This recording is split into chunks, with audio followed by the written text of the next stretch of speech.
Bonjour à tous, bienvenue dans l'hebdo politique. Au programme de ce jour, le plan banlieue d'Emmanuel Macron, un nouveau coup de com'.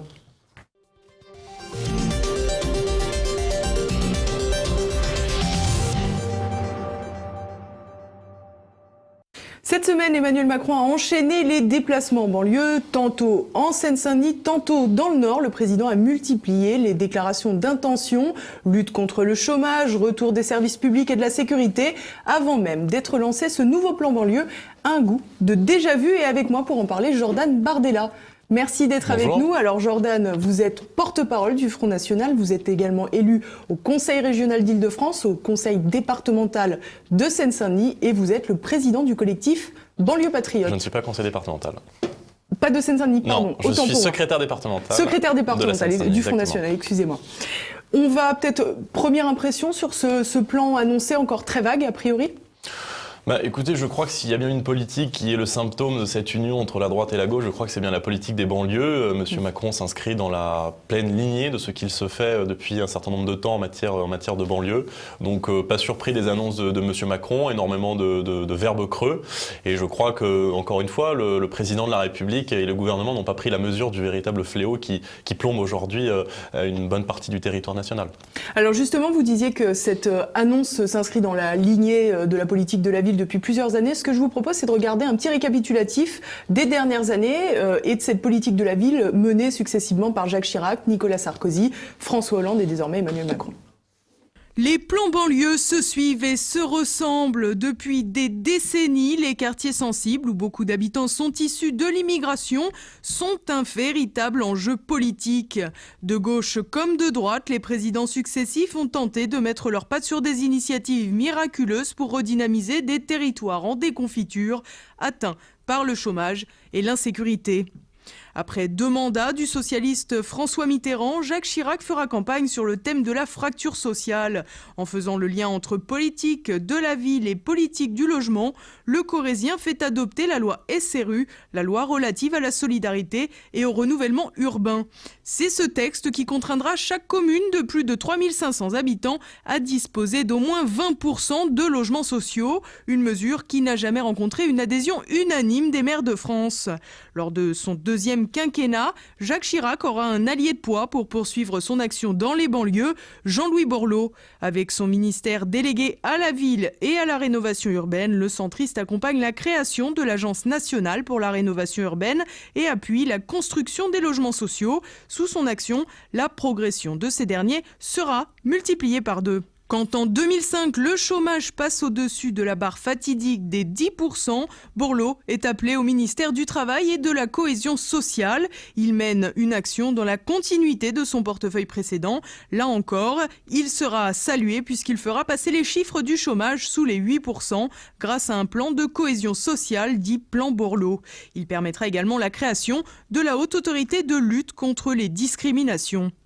Pour autant, malgré les résultats de Borloo, salués par la droite mais aussi par une partie de la gauche, la situation dans les banlieues est loin d'être idéale. Dans ce chaos latent, une personnalité prend de l'ampleur, le ministre de l'Intérieur de Jacques Chirac, Nicolas Sarkozy. Sur la dalle d'Argenteuil, lors d'un déplacement dans le commissariat, le premier flic de France affirme sa volonté de remettre de l'ordre dans les banlieues dans un langage qui lui est propre. Il y a 100 mètres à faire jusqu'au commissariat, l'objet de la visite. Des étages, les habitants observent la scène. Vous en avez assez, hein? Vous avez assez de cette bande de racailles. On va vous en débarrasser. Quelques mois plus tard, Nicolas Sarkozy sera élu président de la République. Le début du quinquennat révélera au grand jour la situation explosive des banlieues. Avec les émeutes de Villiers-le-Bel, Nicolas Sarkozy devra affronter un climat de guerre civile pendant plusieurs jours, ce qui a mis le feu aux poudres, la mort de 2 jeunes, Mouchine Seouli et Larami Samoura, dans une course-poursuite avec la police sur une motocross. À ce moment, les banlieues s'embrassent par contamination. 3 jours d'affrontements entre des jeunes des cités concernées et les forces de l'ordre illustreront la véritable fracture dans certaines banlieues. Au-delà des compromissions de terrain avec des médiateurs ou des grands frères qui calment la fureur dans les cités, un plan Marshall des banlieues est présenté en grande pompe. On prévoit l'accompagnement de 100 000 jeunes avec des contrats d'autonomie, des postes réservés dans les grandes entreprises pour des jeunes issus des quartiers, mais aussi davantage de policiers sur le terrain. Des mesures que la rigueur budgétaire viendra en partie raboter, au point que la très controversée secrétaire d'État chargée de la politique de la ville, Fadela Amara, donnera sa démission en 2010. Avec son départ, la fin des initiatives pour les banlieues prennent également fin. Avec l'arrivée de François Hollande, alors que beaucoup imaginaient un retour sur la table de ses préoccupations, il faudra finalement attendre 2014 pour que quelqu'un s'y penche un peu. Avec une loi de programmation pour la ville et la cohésion urbaine, on redirige les crédits de l'ANRU de la loi Borloo sur les quartiers les plus fragiles. Malgré l'enveloppe de 5 milliards d'euros pour 2017-2024 et 1 milliard de plus en 2015 pour lancer des travaux de rénovation, mais aussi des équipements culturels et sportifs, la situation n'est pas reluisante. 300 000 emplois d'avenir seront aussi créés. En vain, le chômage, fer de lance du président socialiste, ne sera pas endigué durant son quinquennat. 6 mois après son élection, Emmanuel Macron présente à son tour un énième plan banlieue. Au programme, casser son image de président des riches et faire du neuf avec du vieux.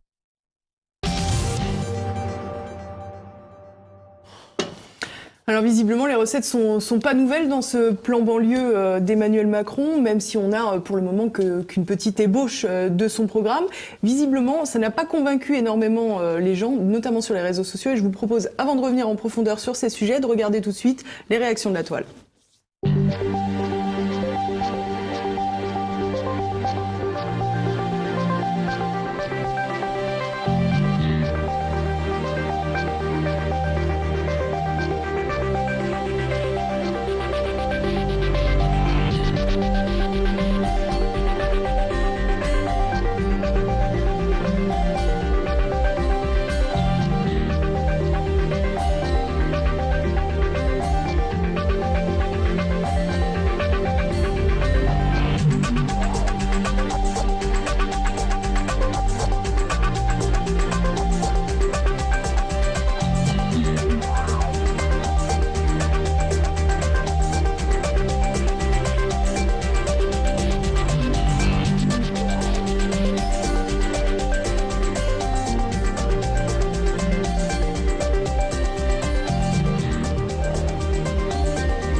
Alors certains considèrent, Jordan Bardella, que finalement cette annonce plan banlieue d'Emmanuel Macron, c'est essentiellement pour contrebalancer cette image trop libérale du président des riches. C'est d'ailleurs ce qui lui a été dit en déplacement en Seine-Saint-Denis. Quel est votre point de vue ? Monsieur Macron maîtrise très bien la communication. Moi, ce que je vois, c'est que ça fait près de 40 ans que nous déversons des milliards et des milliards d'euros dans les banlieues. Les spécialistes parlent de près de 100 milliards d'euros déversés ces 4 dernières décennies, avec des résultats assez dérisoires, somme toute. Il faut bien le reconnaître, excepté sur le plan de la rénovation urbaine. Maintenant, je ne crois pas qu'en mettant des coups de peinture systématiquement sur les HLM et sur les immeubles, on puisse résoudre concrètement le problème des banlieues, la fracture qui sépare aujourd'hui la République française de certains territoires. La politique de la ville a commencé à la fin des années 70 avec déjà un premier plan habitat et vie sociale. Et puis il faut bien constater qu'aujourd'hui, les quartiers dans lesquels on a déversé le plus d'argent public sont aujourd'hui les territoires les plus criminogènes de France. Donc Monsieur Macron est là dans une opération de communication. Je regrette évidemment qu'on concentre encore une fois tous les moyens de l'État et de l'aménagement du territoire sur la politique les banlieues et sur la politique de la ville, alors que dans la ruralité, les services publics sont de moins en moins présents. Les bureaux de poste ferment les uns après les autres, les habitants vivent très loin des foyers d'activité, le chômage s'intensifie. Donc je crois que M. Macron, par cette action sur les banlieues, fait ce qui se pratique depuis 40 ans dans la vie politique française, c'est-à-dire du clientélisme d'État. Alors justement, on va revenir sur l'emploi, puisque c'est quand même l'une des propositions phares de ce qu'a fait Emmanuel Macron dans ce nouveau plan banlieue, alors qu'il a supprimé 150 000 emplois aidés, qu'il a décidé d'en conserver 200 000. Il parle désormais d'emplois francs. Alors c'est des emplois finalement qui permettront aux entreprises d'embaucher sans payer trop de charges, puisque tout sera réduit au maximum. Est-ce que vous pensez que c'est une proposition crédible? Est-ce que le véritable problème des entreprises pour embaucher des jeunes de banlieue aujourd'hui, c'est la fiscalité? J'ai tendance à vous répondre que non, pour la simple et bonne raison que cela a déjà été fait par le passé. Et M. Hollande avait déjà tenté ce système d'emploi franc qui avait été un véritable échec, il faut bien l'avouer. La Cour des comptes d'ailleurs avait redresse régulièrement des bilans assez catastrophiques de ce type de zonage. En 2012, s'agissant de la politique de la ville, la Cour des comptes avait parlé d'une machine sans compteur dont aucun document budgétaire ne permet de chiffrer l'effort. Donc je crois que ce dispositif est encore une fois dérisoire. Ce qu'il faut aujourd'hui, c'est changer de lecture, changer de grille de lecture sur les banlieues. Les responsables politiques qui se sont succédés ont tendance à penser que c'est parce qu'il y a de la pauvreté qu'il y a de la délinquance derrière et qu'il y a une fracture que le mal économique est en réalité le véritable mal des banlieues. Moi, je fais partie de ceux qui croient que le véritable problème dans les banlieues est davantage de l'ordre culturel, voire même cultuel qu'économique, et qu'en réalité, nous avons des territoires extrêmement pauvres, atteints aussi par un taux de chômage assez important dans la Creuse ou dans le Cantal, et ce n'est pas là qu'on brûle des voitures. Donc je crois qu'il faut changer de grille de lecture. Le problème du chômage se résout au niveau national. Ce qui est vrai, c'est que dans ces quartiers, et moi je parle en connaissance de cause, puisque je suis élu de la Seine-Saint-Denis est le département qui crée le plus d'entreprises en France, nous pouvons effectivement accompagner les initiatives individuelles en mettant par exemple, c'était une proposition de Marine Le Pen dans le cadre de l'élection présidentielle, un fonds d'investissement à destination des startups pour aider les jeunes qui s'en sortent dans ces quartiers et qui ont envie de monter une entreprise, de monter une boîte et qui manquent encore une fois de capital d'amorçage. Donc c'est une proposition que nous pouvons avoir. Maintenant, réaliser ce zonage spécifique en allégeant les charges pour les entreprises qui s'installent ou qui embauchent dans les quartiers, je crois que c'est un non-sens total pour la simple et bonne raison que si les personnes qui réussissent fuient ces quartiers, c'est parce qu'il y a un problème d'insécurité notamment, des graves problèmes de communautarisme et qu'on ne peut pas travailler dans des conditions dignes et monter sa boîte correctement dans les banlieues si on est systématiquement rattrapé par les problématiques d'insécurité et d'économie informelle qui pullulent aussi dans ces territoires. Alors, on reviendra sur ces sujets plus en profondeur un peu plus tard. Que pensez-vous de cette discrimination positive pour laquelle Emmanuel Macron s'est d'ailleurs prononcé en faveur pendant la campagne présidentielle? Il souhaite établir des méthodes de testing, c'est-à-dire de finalement tester l'attitude des grandes entreprises à l'égard de ces jeunes défavorisés en fonction de leur nom, de leur origine, de leur lieu de naissance, et comme aux États-Unis, rendre ensuite publics les résultats de l'attitude de ces entreprises. Qu'est-ce que vous pensez de ça? Quelle est la position du Front National? Moi, je reste toujours assez vigilant sur ces méthodes qui consistent à toujours pointer du doigt les employeurs, qui consistent systématiquement à accuser les employeurs du chômage, en quelque sorte. Il y a évidemment des problèmes, je pense, de discrimination, parfois aussi liés au code postal. Il est peut-être vrai que quand on a un code postal Seine-Saint-Denis, ce n'est pas aussi évident que d'accéder à l'emploi que quand on a un code postal 75 Paris, par exemple. Mais je crois que le problème est somme toute dérisoire, eu égard au contexte de fort chômage de masse qui pullule aujourd'hui dans le pays. Et cela, ça a à voir sans doute avec notre modèle économique. Il faut aujourd'hui faire le patriotisme économique, donner par exemple une priorité d'accès à nos TPE-PME dans la commande publique, baisser les charges de manière significative sur l'ensemble des entreprises, et puis être capable de mettre des droits de douane lorsque notre industrie est menacée dans le pays. Donc je crois que les propositions que formule M. Macron, qui sont des propositions qui ont déjà été formulées par le passé, qui ont déjà été testées et qui n'ont pas fonctionné, sont dérisoires et se résoudront encore une fois à un échec. Et sur la discrimination positive, précisément, quelle est la position du Front National? Est-ce que ça peut être envisagé dans certains cas, ou est-ce qu'au contraire, finalement, c'est qu'une autre inégalité parmi les autres? Moi, je crois peut-être aussi à ce principe de discrimination positive territoriale, c'est-à-dire que dans des territoires, dans certains quartiers, mais aussi dans la ruralité, quand nous avons peut-être moins de médecins, quand nous avons peut-être moins d'entreprises, pouvoir abaisser la fiscalité, oui, mais en revanche, ne pas se concentrer uniquement sur les banlieues et élargir ce système de péréquation à l'ensemble des territoires en souffrance dans le pays, qui sont aussi bien dans les quartiers, mais aussi et surtout dans la ruralité, où on vit très loin des foyers d'activité, où on a de plus en plus de mal à trouver un médecin, où on a de plus en plus de mal à trouver un bureau de poste, un commissariat de police. Je crois qu'il faut avoir une logique beaucoup plus nationale et ne pas se restreindre à ces logiques de zonage qui sont en pratique depuis 40 ans dans ces banlieues et qui ne fonctionnent pas. Je crois que dans ces quartiers, il faut aujourd'hui rétablir l'ordre, il faut aujourd'hui faire respecter les lois de la République, ce qui n'est aujourd'hui plus le cas, et puis éradiquer l'économie informelle, parce que s'il y a bien une économie qui prospère aujourd'hui dans ces quartiers, c'est malheureusement l'économie informelle et tous les trafics qui y sont liés. En Seine-Saint-Denis, par exemple, il y a une enquête de l'AFP qui date de 2016, je crois, le trafic de drogue rapporte jusqu'à 1 milliard d'euros. Donc je crois que le trafic en soi ne peut pas être la seule débouchée pour une jeunesse, c'est vrai, en manque de repères, mais qu'il faut aujourd'hui réintégrer pleinement au projet national. Alors justement, cette jeunesse, on ne peut pas parler du plan banlieue sans parler de l'éducation. Jean-Michel Blanquer, donc le ministre de l'Éducation nationale, a proposé le dédoublement des classes dans les ZEP. Est-ce que vous pensez que ça, c'est est une bonne solution aussi.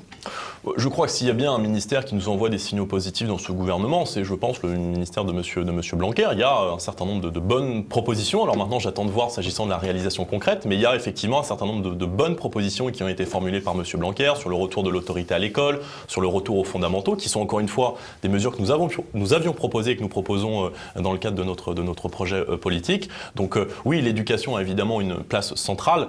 Moi, je reprendrai cette fameuse citation qui dit que de l'instruction naît la grandeur d'une nation, et qu'en réalité, si nous avons de gros problèmes d'assimilation républicaine dans ces quartiers, c'est aussi et parce que nous avons dépossédé l'école de son rôle de transmission des savoirs fondamentaux et de transmission de l'amour du pays. Alors vous en parliez tout à l'heure aussi, une plaie qui frappe les banlieues de plein fouet, c'est la disparition progressive du service public. Là, on a vu cette semaine le maire de Saint-Denis, tout simplement, qui s'insurge contre le fait que les livreurs de Chronopost, qui est une entreprise privée, mais qui travaille au service de la Poste, qui, elle, est une entreprise publique, ces chauffeurs refusent de plus en plus de livrer certains quartiers de Seine-Saint-Denis. On va regarder son témoignage. La pire des choses, ce serait d'abandonner et de considérer qu'il y a des territoires sur lesquels on ne peut plus aller. Ils font état de difficultés pour le livreur, de difficultés en point de vue sécurité. Ils nous donnent un chiffre qui en plus est un chiffre national de 52 agressions qu'ils auraient eues sur l'année en France en 2017. De plus en plus, on se rend compte que dans nos villes populaires, c'est souvent dans les quartiers qui peuvent sembler les plus difficiles que l'État commence à rogner sur les services publics. C'est le bureau de poste qui ferme à 17h au lieu de fermer à 19h.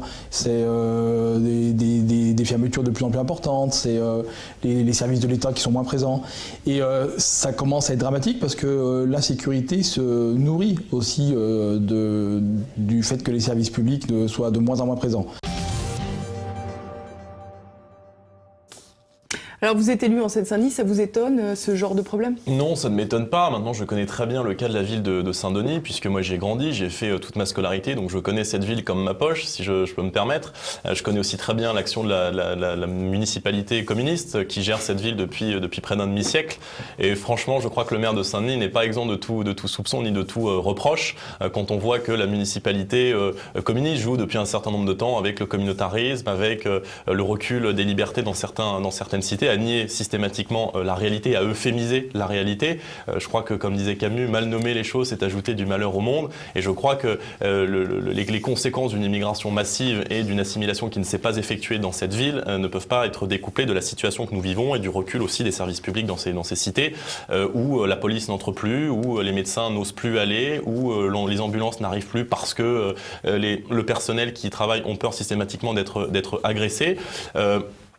S'agissant de Saint-Denis, je vais quand même rappeler que nous avons découvert il n'y a pas longtemps de la drogue dans une école maternelle de Saint-Denis. Nous avons très récemment, la police a été alertée récemment, il y a quelques semaines à Saint-Denis, parce que des dealers qui étaient suivis par la police se sont réfugiés dans une école maternelle où parfois il peut y avoir des tirs à l'entrée d'une école. Donc la situation dans ces quartiers est vraiment dramatique. Je crois que c'est une véritable poudrière. Je crois que effectivement les services publics n'arrivent plus. Alors peut-être pas pour les mêmes causes que dans la ruralité, mais encore une fois, si l'État ne fait pas respecter la loi et si la République recule systématiquement pour laisser l'économie informelle, pour laisser des trafiquants, pour laisser des criminels faire la loi dans ces quartiers et des bandes faire la loi dans ces quartiers, eh bien il ne faut pas s'étonner que les services publics n'y arrivent plus. Donc il ne faut pas se voiler la face. Et je crois qu'il faut aujourd'hui mettre en place un véritable plan de reconquête des territoires de la République, un plan de désarmement des banlieues. Il y a, selon des sources, près de 15 000 kalachnikovs qui sont en circulation dans ces quartiers, une économie informelle encore une fois qui pullule, la pression de l'islamisme radical notamment dans ces quartiers,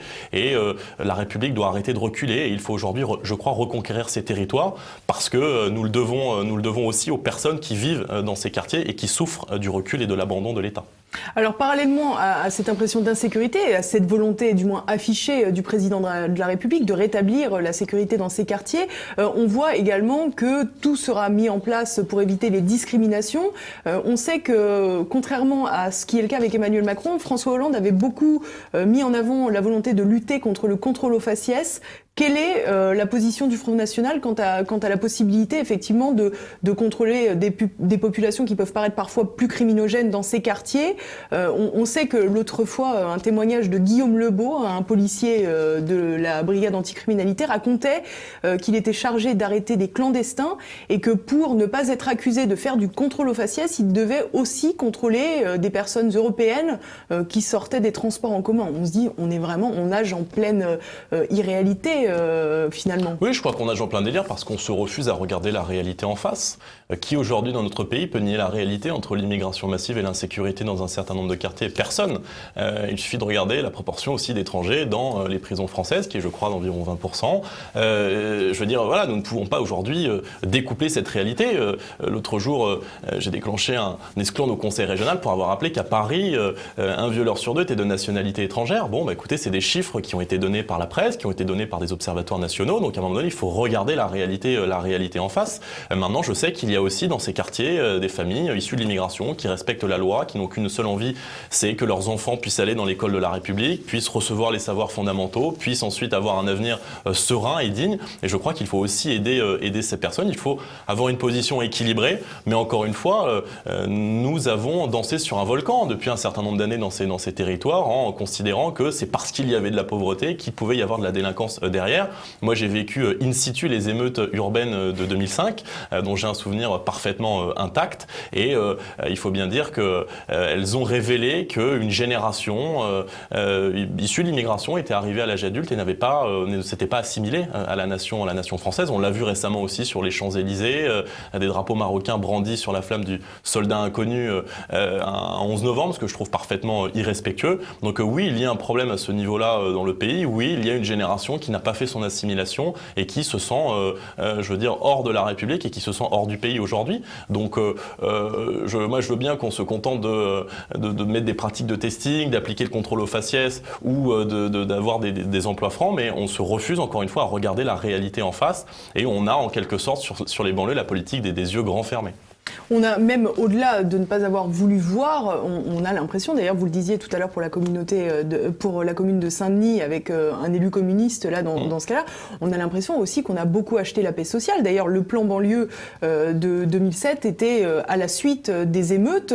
Finalement on a un peu arrosé les banlieues de financement pour calmer leurs ardeurs.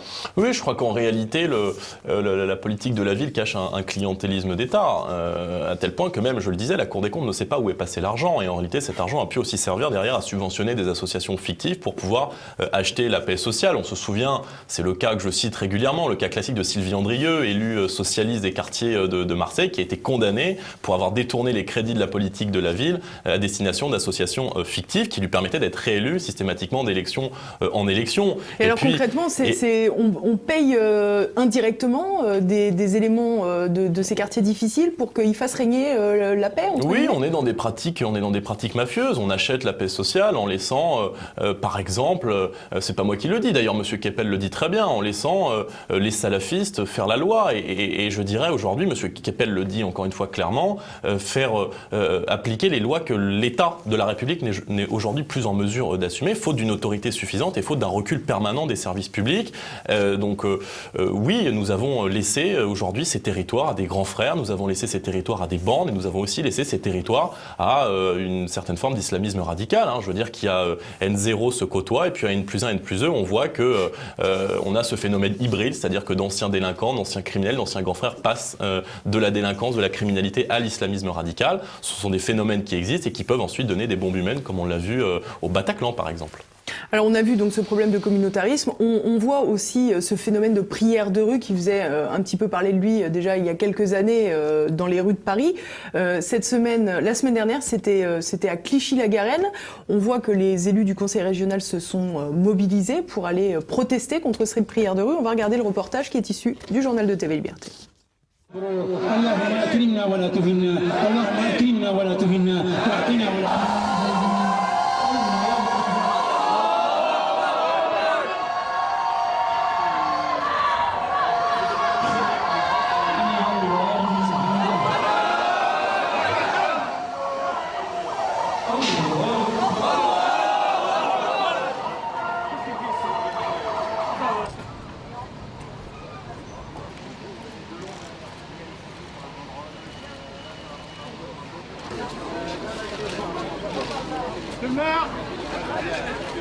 Et pourtant je ne suis pas terroriste comme vous le dites. Vous êtes une facho. Vous êtes une facho, c'est tout ce que vous êtes.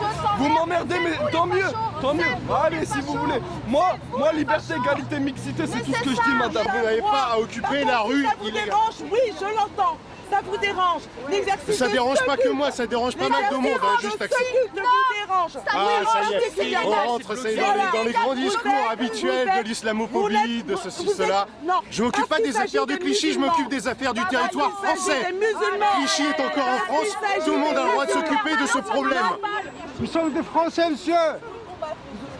Les fachos dehors. Voilà. C'est pas un argument d'insulter les gens. Voilà, les fachos dehors. Voilà, bravo monsieur. Bon voilà, argument. bravo monsieur.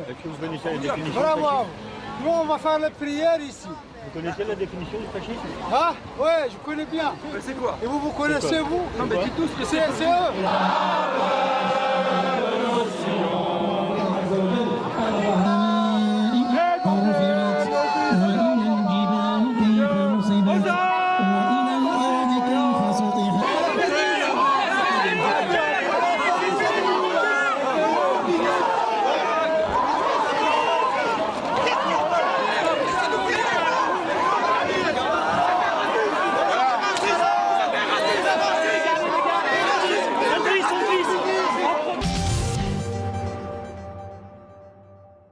Alors c'était visiblement une mobilisation nécessaire puisque le préfet a rendu sa décision et a interdit donc les prières de rue. Vous étiez vous dans la manifestation? Alors moi personnellement non, je n'ai pas pu y aller. En revanche, les élus du groupe Front National au Conseil régional d'Île-de-France étaient présents.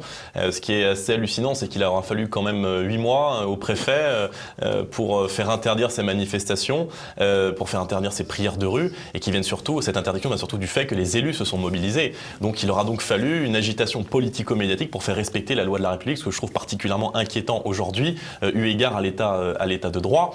En 2004, je crois, une note était parue des renseignements dans le journal Le Monde qui nous disait que 300 quartiers présentaient déjà des signes, je cite, des signes de repli communautaires inquiétants. Alors vous imaginez bien qu'aujourd'hui, en 2017, la situation a été multipliée de manière exponentielle sur tout le territoire national, mais ce que nous voyons aujourd'hui à Clichy n'est que la vitrine de ce qui se fait aujourd'hui dans un certain nombre de banlieues où on voit émerger clairement une société alternative, avec une partition de la société française, une société qui vit en repli, avec des mœurs, des cultures, un culte qui ne sont aujourd'hui plus ceux de la République française et de la France. Alors justement, on voit dans ces territoires, vous le disiez tout à l'heure, une surreprésentation des populations issues de l'immigration, une surreprésentation peut-être aussi de la religion musulmane. Finalement, que doit-on opposer à cela, mis à part une assimilation? Comment produire cette assimilation? Est-ce que tout simplement, il faut forcer la mixité sociale, comme voudrait le faire une Anne Hidalgo au hasard? Non, je crois qu'il faut surtout appliquer la loi de la République dans ces quartiers. En réalité, ce qui manque véritablement dans les banlieues, c'est tout simplement l'application de la loi. Je crois qu'il y a des mosquées salafistes aujourd'hui sur le territoire national, il faut les fermer. Vous avez vu récemment qu'à Villiers-sur-Marne, une mosquée qui était considérée comme salafiste, qui était fermée dans le cadre de l'état d'urgence par le gouvernement de François Hollande, va être réouverte avec le soutien évident du maire Les Républicains, qui a négocié un agrandissement, un agrandissement de la surface de cette mosquée. Donc on voit bien aussi la complaisance, parce que je veux dire, cet islamisme radical prospère aussi dans les banlieues avec le soutien d'un certain nombre d'élus de gauche comme de droite. Moi, je suis poursuivi en diffamation par le maire de Aulnay-sous-Bois, monsieur Béchiza, qui est quand même réputé pour être la frange dure, entre guillemets, des Républicains, qui avait, pour avoir dénoncé le prêt d'une salle à une association salafiste il y a quelques mois à Aulnay, en catimini, une association qui reçoit des prédicateurs radicaux qui viennent y prêcher la haine de la France, la haine de nos valeurs, la haine des femmes, la haine des homosexuels, la haine des juifs. Donc, je veux dire, cette compromission, elle existe aujourd'hui. Donc il faut tout simplement appliquer la loi, il faut fermer les mosquées radicales, nous l'avons proposé récemment, la création d'un corps d'inspection en lien avec la Chambre régionale des comptes qui puisse permettre de vérifier notamment l'attribution de subventions aux associations, qui puisse vérifier aussi la négociation de certains baux amphithéotiques négociés par les municipalités, souvent cédés pour des prix dérisoires et douteux à des associations cultuelles qui sont souvent déguisées en associations culturelles. Donc il y a un certain nombre de mesures à prendre. Il faut réinvestir ces territoires, faire appliquer la loi de 1905, cesser le financement déguisé des cultes. Je crois que la laïcité, c'est aussi le refus de subvention de tout culte, encore une fois, et puis interdire les financements étrangers. Moi, je reprends l'exemple de Saint-Denis tout à l'heure. Ils sont bien amusants, c'est communiste parce que à Saint-Denis s'est construit une des plus grandes mosquées du pays, subventionnée par l'Arabie Saoudite et le Qatar. Et la municipalité, au moment de cette inauguration, nous a dit: je ne savais pas que cette mosquée était subventionnée par l'Arabie Saoudite et le Qatar. Donc voilà, l'islamisme radical ne pousse pas encore une fois dans les prairies normandes. Il a des causes, il a des préceptes, et la compromission aussi de certains élus locaux avec cette idéologie radicale qui a tué des centaines de nos compatriotes ces derniers mois au travers des attentats, doit aussi être condamnée et combattue fermement. Et les Français trouveront toujours le Front National pour lutter fermement et avec la plus grande efficacité contre cette compromission qui nuit encore une fois au pays. Eh bien, on est arrivé à la fin de cette édition. Merci beaucoup, Merci. Jordan Bardella, et puis merci à tous. À la semaine prochaine.